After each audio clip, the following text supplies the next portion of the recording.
Hey, this is Brent Jensen. You're listening to No Sleep Till Sudbury, the show where we talk about the music that makes your skin vibrate. The show is brought to you by Storyfora, the content agency providing promotional videos, podcast production, and all kinds of digital content you can use to broadcast your brand to the world. Go to storyfora.com for details. That's P-H-O-R-A, storyfora.com. Okay, I am joined by a very special guest today, all the way from Switzerland. Her name is Fearns, and she is an award-winning writer and musician who's doing something very, very unique. She performs note-for-note piano covers of metal songs. But as I mentioned, she's also a writer, and her upcoming book is entitled The Fault Mirror. So here to tell you all about that, the piano covers of metal songs, and so much more, is the woman herself, Miss Fearns. Catherine, thank you so much for taking the time today. You're joining me all the way from Switzerland. Yes, I'm in Geneva, Switzerland, and thank you. It's an honor to be here. I wanted to start today by talking about how this conversation came to be, if you don't mind. So I was on YouTube recently, and I saw an icon for one of your videos indicating that you perform piano covers of metal songs, which is obviously, very unique. And so the icon that I saw was for Iron Maiden's Wasted Years. And I thought, how is she going to do that? What's this going to sound like? And I was very curious. And I listened to it and watched it, and I was astounded. You added an entirely new dimension of beauty to this song. I've always thought the last two bars of that solo from Adrian Smith were so evocative, and what you did with that was absolutely tremendous. It gave me goosebumps. And thank you. Yeah, and you've got another one that I watched right away. I watched Judas Priest's The Hellion into Electric Eye. And same thing, you played every single note and you added such great nuances. And I just was so impressed, Catherine. I had to reach out to you. So thank you for joining me today. It's great to be here. I'm glad you did.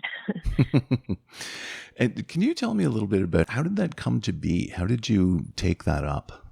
The YouTube channel or the piano? Just the piano. How far do you want me to go back? So I trained as a classical pianist as a child. And then my route to becoming a sort of metal piano YouTuber was quite unorthodox. I actually quit playing the piano when I was about 20. When I met my husband and graduated from university, I just quit music. I think I never believed that I was a performer or a creative person, and I just went and got a boring job, and then I had my children, and I pretty much didn't touch a piano for about 20 years. Wow. Yeah, it's crazy now to think about it, but I think I almost became allergic to the piano because I just had this deep sense of regret that I'd buried somewhere. And then I eventually came back to music via heavy metal. After my fourth baby was born, I'd been walking past this guitar shop for years, just sort of wistfully looking at all these electric guitars in the window. And I had an idea somewhere in me that I loved heavy metal, but I didn't know anything about it. And one day I just went in with the baby and I bought an electric guitar just on a whim, and started taking lessons, discovered heavy metal, discovered that I loved it, and started playing music again. But I started from scratch with a completely new instrument. And I eventually got to the point where I was playing in bands and I got to a decent level. But I started to think about the piano again, and I started to think, this is crazy that I'm battling away with the electric guitar and I could be playing the piano. And so I tentatively came back to it. And I started playing piano in a metal band called Chaos Rising. And then I started composing my own classical music. And it was all really, well, it's very sort of small time fun. I'm just playing around with it. But the YouTube channel started because I was learning a Cannibal Corpse song on the guitar called Scourge of Iron, which is my favorite Cannibal Corpse song. It's super cool. And I was struggling with it on the guitar. And I thought, I wonder what this sounds like on the piano. So I just tried it. And it had a sort of jazzy feel to it. I couldn't really decide if it was cool or lame. I really didn't know. But I just put it on YouTube, just for me, really, just to see, and then forgot about it. And then I don't know how YouTube works with the algorithm and everything, but something kicked in and people started watching it, and then more people started watching it, and the comments and the likes and subscriptions just every time I checked, there were just more and more. It was crazy. And I thought maybe people kind of do like this. So I thought I'd try another one, and they liked that one, and I tried another one. And then one day a friend of mine sent me a picture of me in Metal Injection magazine, which is a magazine I'd always dreamt of writing for, and never dreamed that I would be in it myself. And yeah, people just seem to really like this metal pianist. Oh yeah. So I just kept on doing it. And it's just, I just love it. It's so fun. For me, it's mostly a technical exercise. I love choosing which piece might work and then transcribing it, trying to recreate all the instruments of a band on the piano, making the sheet music. So for me, it's a little personal challenge every time. But if people like it and watch it on YouTube as well, then great. So yeah. It's tremendous. I mean, it's so fascinating just because it's not, you could easily just play the chords and the melody and that would be one thing, but you play the vocal line note for note, you play the guitar solos note for note, which is just, it's also visually, it's very cool to see what you're doing with your right hand, playing those notes. Yeah, it's fascinating. Listeners, check this out. Catherine Fearns, Catherine Fearns. Go on YouTube, have a look at this. You will be astounded. Thank you.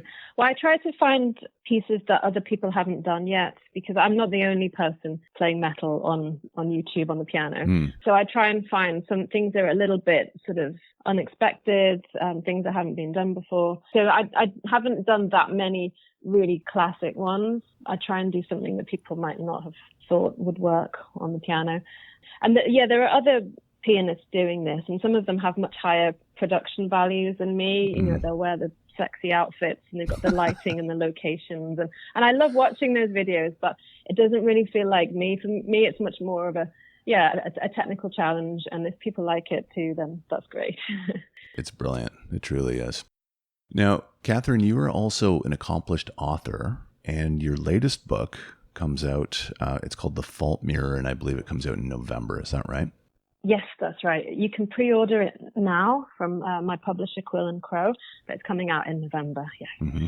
Were you a writer? You've got all this stuff going on. So how did that come about? It all, it's strange, but it all kind of happened from the moment when I bought that electric guitar. It's very strange, but that's when my creative life began.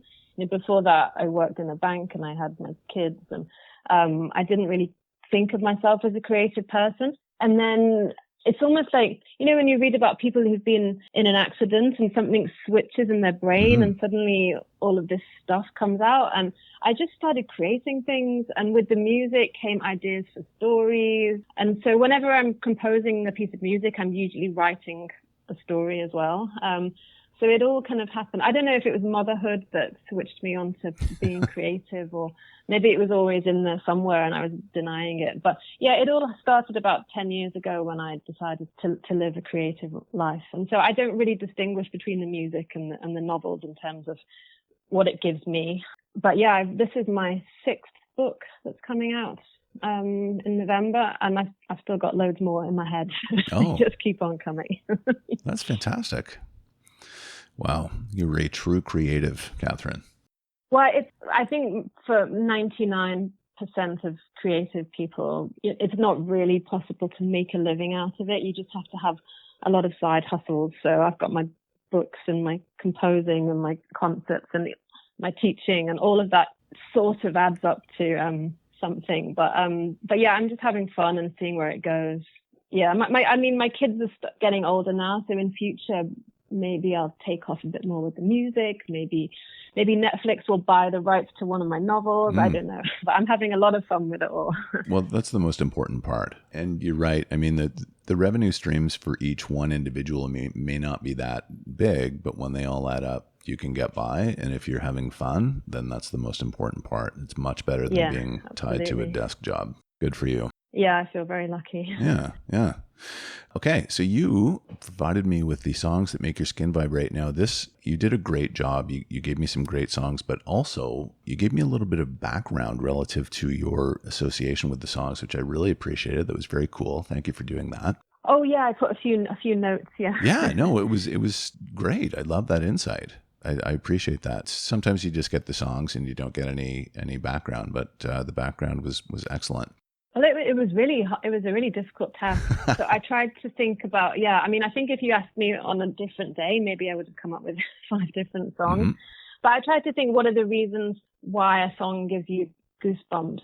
And I think for me, there are 3 different categories. One would be nostalgia. Is it a song that takes you back to a certain time or moment in your life? Mm-hmm. Another one is for musicological reasons. Is there something about the music that just sort of hits your nervous system? Mm-hmm. And then finally, the lyrics. Do the lyrics have some sort of special meaning? So I tried to think about that and came up with 5 songs. Great insight. Yeah. It's funny because we're at almost 300 shows now for No Sleep Till Sudbury, and people say, really, just 5? How could I possibly do that? Because it is impossible. Yeah, I mean, I'm sure you've got it's a cruel task. People have said that before too. It is cruel. It's like torture. But you picked your 5 here. They're great. I love these. The list starts off with Animal by Def Leppard, and this is from Hysteria. Mm-hmm. So I think this is the first album that you ever bought, Catherine. Is that right? Yes. I was 8, mm-hmm. and I was in Woolworths, which is the British version of Target, I guess, with my pocket money. And I didn't know anything about Def Leppard at the time because I didn't have MTV in those days, and I was 8. I just saw the spiky lettering of their logo, mm-hmm. and I saw the picture of these guys with their long hair and their tight trousers and stonewashed denim and leather. And I just had an idea that I was going to love this stuff. And I did. And I think it's probably my most listened to album. And of course, in those days, when you bought an album, it was much more meaningful than it is today. I try and explain to my kids that in those days, we didn't have, in those days makes me sound so old. I say it all the time. but we didn't have, I mean, not only did we not have streaming, but we didn't even have CDs.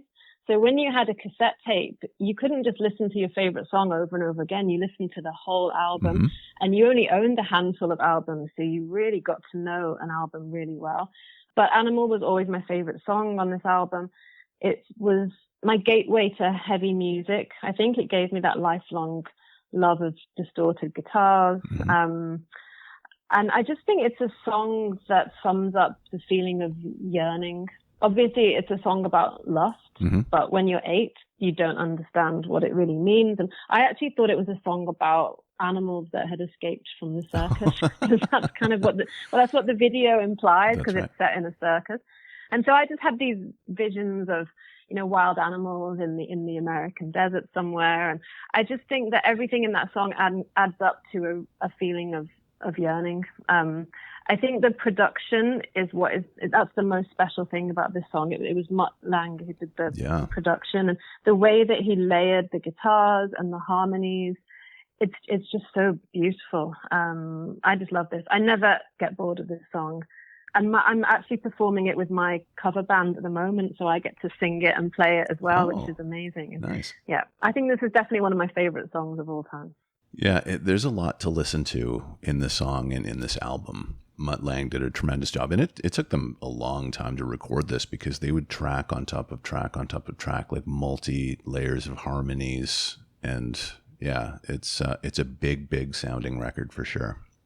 Yeah, and I imagine in those analog days, it was even more complicated to record something of that complexity. Mm-hmm. I've got some friends who were really hardcore Def Leppard fans who say this is not the best album for a true Def Leppard fan, because it's less gritty than some of their earlier music. But I think the production is absolutely stunning. And I don't think it takes away from the grittiness either. I think you can still hear that in Joe Elliott's voice. Mm-hmm. And I think the guitar playing is so original.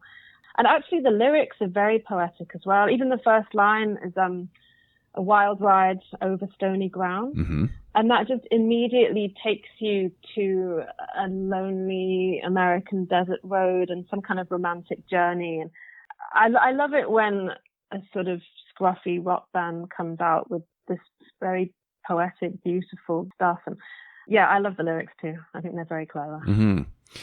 Now, that was an interesting point you made about grittiness. Have you listened to On Through the Night and High and Dry and Pyromania? Yes. Yeah. Yes, I'm a big Def Leppard fan. I still haven't had the chance to see them live, but there are lots of other Def Leppard songs and albums that I like. This is still my favorite, but Pyromania is probably my second favorite. Mm-hmm. Me too. That might be my first favorite. I think that's just a fantastic record. I often evaluate bands in terms of their discography, and I'll look, it's interesting because the discography, when you go start to finish, kind of obviously tells a story about the band's history and stuff like that. But it's really interesting to see where the peaks and valleys are for me. And I kind of feel like Pyromania, Hysteria commercially was amazing, but Pyromania is just it's like the band kind of figured out what they could do, and they were like, "Oh, I think we've got something here." Yes, exactly. And that's got some of their best songs too. Photograph, that's one of my favorites. And Rock of Ages, and, all classics. Yeah. Now, next you've got one of my all-time favorites, Power Slave, Iron Maiden. This is a fantastic pick. Yeah. Talk about, this was the band at their apex, I do believe. Number of the Beast is a great record, but Power Slave was... Oh, man. And you said in your notes that this was your favorite guitar solo of all time in the Power Slave song. That's quite a bold statement, isn't it? It is. Yeah, I think I can stand by that, actually. So Power Slave was 1984. Mm-hmm. I'm a huge Iron Maiden fan, and I probably could have picked any one of about 20 of my favorite Iron Maiden songs. Mm-hmm. But I picked Power Slave... partly for this guitar solo, which I listen to over and over. I love it, and I try and play it myself, but it's a bit it's a bit ropey when I play it. I can play it better on the piano than the guitar. But the other reason I chose this song is it has the classic trademark gallop that makes something very, very Iron Maiden, which I love, and I also love the way that the lyrics of this song and the story are very connected with the music. And I've forgotten the musicological term for that. But Iron Maiden are very good at doing that. Like they do it with the Trooper when they have the galloping horses from the First World War. You can hear it in the guitars. Yep. And in Power Slave, they have, they don't use full out Egyptian scales, but they use the harmonic minor scale and the Phrygian dominant. And the way that they place some of the notes gives you a really Middle Eastern flavor, which I think is really clever. They don't go over the top, but it's like, oh yeah, that sounds like ancient Egypt. Mm-hmm. And of course, the story is about an Egyptian pharaoh who's dying, and he's wondering why he has to die because he was supposed to be a sort of god himself. Yeah. So like many Iron Maiden songs, it has historical context and it tells a story. And so I love the way that the music fits with the lyrics. Yeah. And then they go on with this extended, gorgeous guitar solo. So yeah, love this song. It's the greatest of all worlds, isn't it? Iron Maiden, they do so many things on a tremendous scale. I think Steve Harris has a degree in medieval history, I think. So that's where those great lyrics come from. Yeah. Yeah. Well, they're quite unusual in that it's Steve Harris who composes most of the music, I believe, and he's the bassist. Mm-hmm. So it's not often the bassist gets to compose like that. But Iron Maiden is almost a religion. In fact, I think there is a place in Brazil where Iron Maiden is a religion, but it's almost a religion to me. I've seen them 5 or 6 times, which is more than I've seen any other big band. And I never get bored. Never get bored of Iron Maiden. I agree. I think I've seen them 4 times, and every time it's just they put on an amazing show. Obviously, they were my first concert actually, and my first. Oh really? Yeah, my first book was about seeing that concert, and it was in Sudbury, Ontario, Canada, and I was 14, and I was just spellbound. I couldn't believe that I was breathing the same air as Bruce Dickinson. Yeah. So yeah, it was really something. It's amazing that they just keep going. I mean, I'm sure those guys could easily retire in luxury, but they just keep on going. They were in Zurich just a few weeks ago and I missed it, but I feel like they're going to come around again because they just seem to still love it, which is amazing. Yeah, they persevere. I mean, Nico recently left, but they still perform at a level where I would go and see them. Some bands you can't say that about every band of their kind of vintage, I guess we'd say, but they're very aware of that as well. You always hear them say, I think we've still got a little bit more in the tank. We perform at a certain level. And as soon as we recognize that we're not doing that, then that's when we'll stop. Yeah. Yeah, I'm actually going to see Judas Priest and Alice Cooper on Thursday. Oh, that's going to be also so good. Guys who are still going after all this time at such a high level. So can't wait for that. I have no idea how Halford still sings the way that he does at his age. It's he's still got it. Yeah, still got it. That'll be a great show. Okay, so your next song is, I love this song. This is such a great pick too. This is Tori Amos and Cornflake Girl. Yeah, 1994. Yeah, this is Under the Pink, I think, right? Yes. Was it Under the Pink or was it Little Earthquakes? Oh dear, I should know that, shouldn't I? You probably know better than me. With Tori Amos, I tend to have my own special Tori Amos playlist. So yes, you're right, Under the Pink. Yep, 1994. Again, as with Iron Maiden, there's probably about 20 songs that I could have picked from Tori Amos for this, because she's been a really, really important artist in my life. I can't imagine going through my teens without her. And because of course she was a pianist first before she was a singer. And as a teenage pianist myself, she really showed me the potential of the piano to be a rock instrument. Mm-hmm. And as someone she probably started out with exactly the same training as me, but she was clearly someone who never followed any rules, and she just did things exactly her own way. And the things she came up with on the piano are just completely unique. I think she's a genius. So I chose Cornflake Girl because it's one of her most iconic songs. Mm-hmm. I love the rolling piano. I love the piano solos that she weaves in. I love this sort of percussive rhythm that she creates, this kind of groove loop that she creates with the piano itself, even more than with the percussion. Lyrically, Tori Amos can be quite difficult to access because her lyrics are very esoteric. And this one, again, I think I must have been 13 or 14 when I started listening to this, and I had no idea what it was about. And it was only later that I learned that it was actually about female betrayal, and it's about FGM. It was based on a book by Alice Walker. Mm-hmm. So it's a very dark subject. And you get that sense with the lyrics, but it's one of those songs. It's almost like a T.S. Eliot poem. You have to really study it and learn the background to it to know what it's about. Mm-hmm. So this song is very much more about the nostalgia for me. It just takes me right back to my teens, and about the musicology of it, because what she can do with the piano is just, completely unique. Oh, yeah. No, I agree that great and rolling is a great descriptor. That piano line is just kind of this rollicking, like really cool. It's not too wild, but it's just got this great groove. It's such a nice song, and credit to you. I'd forgotten about Tori Amos, and when I saw this, I was like, oh, I got to get back into those records. So I started listening to Tori again. So thank you. I think she probably had her peak public popularity in the 90s, mm-hmm. but she's continued to create music and perform.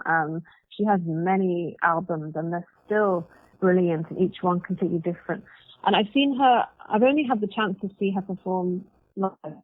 Both times I went alone, mm-hmm. because, I love to go to concerts alone, but particularly for these ones, I just didn't want anyone to ruin my very personal experience of Tori Amos.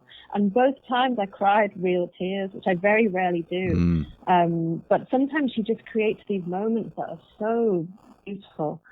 So yeah, I always remember those two concerts, and hopefully I'll get another chance to see her live. Amazing.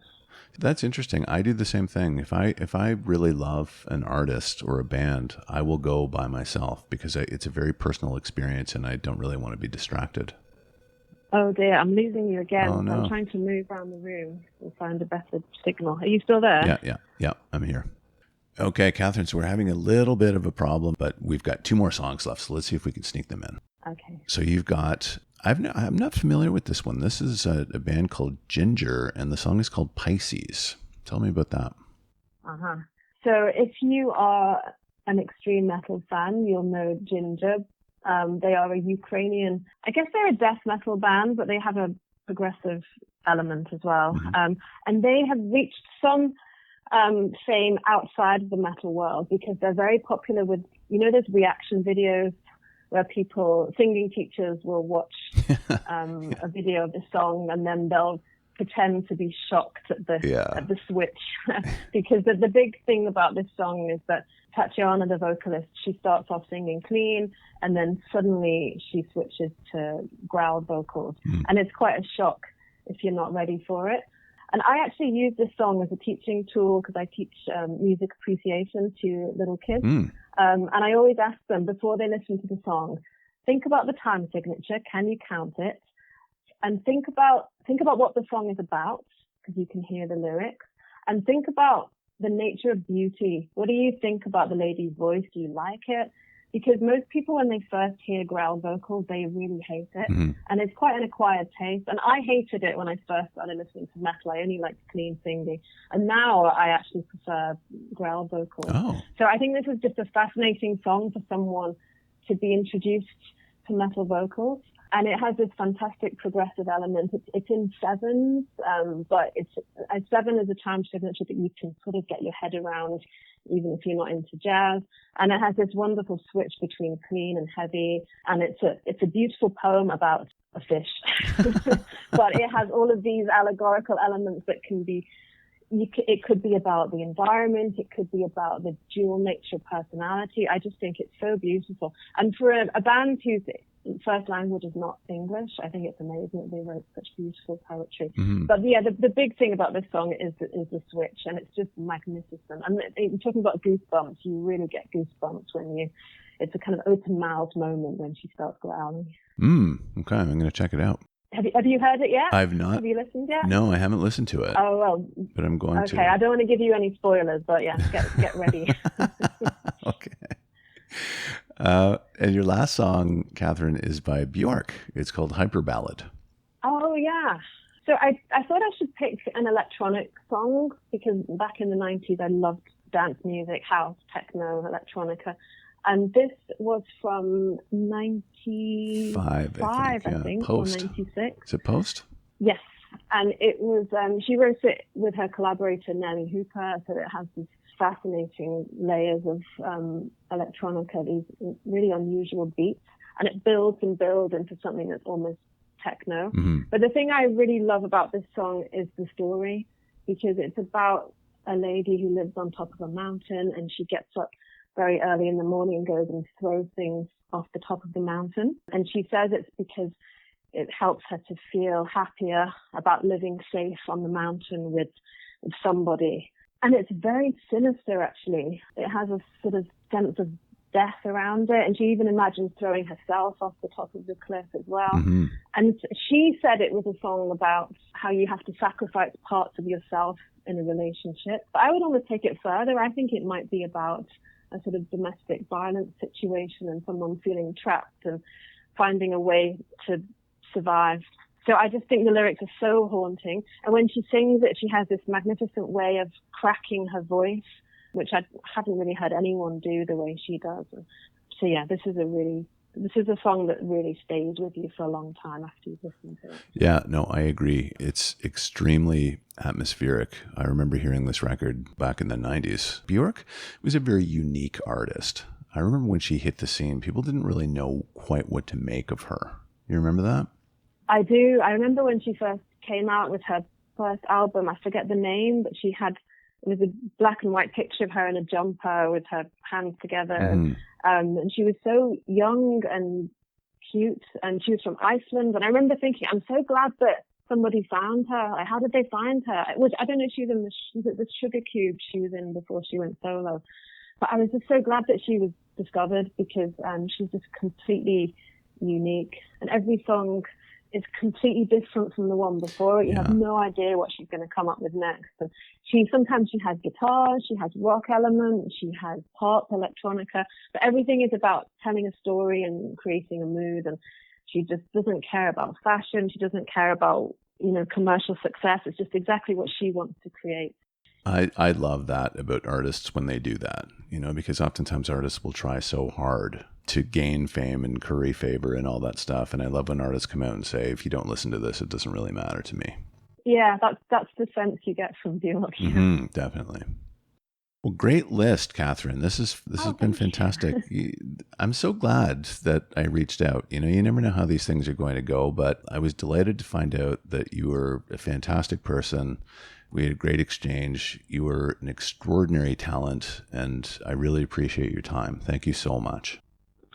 Thank you so much. I really enjoyed it as well. It was really cool to think back, and choose which songs that I might pick. And it's been a real pleasure to talk to you. So thank you. Yeah. Well, you're welcome back anytime. I'm sure you have more than 5 songs. Yeah, I do, definitely. Well, we can schedule something else then later on, maybe after your book comes out. I'd love to have you back. I really enjoyed this conversation. Thank you. Thank you. Yeah. Okay, so this has been No Sleep Till Sudbury with Brent Jensen, and my very special guest is Catherine Fearns. Till next time, folks, take good care. Brent Jensen is the best-selling author of No Sleep Till Sudbury, Leftover People, and All My Favorite People Are Broken. All titles available in stores and on Amazon worldwide.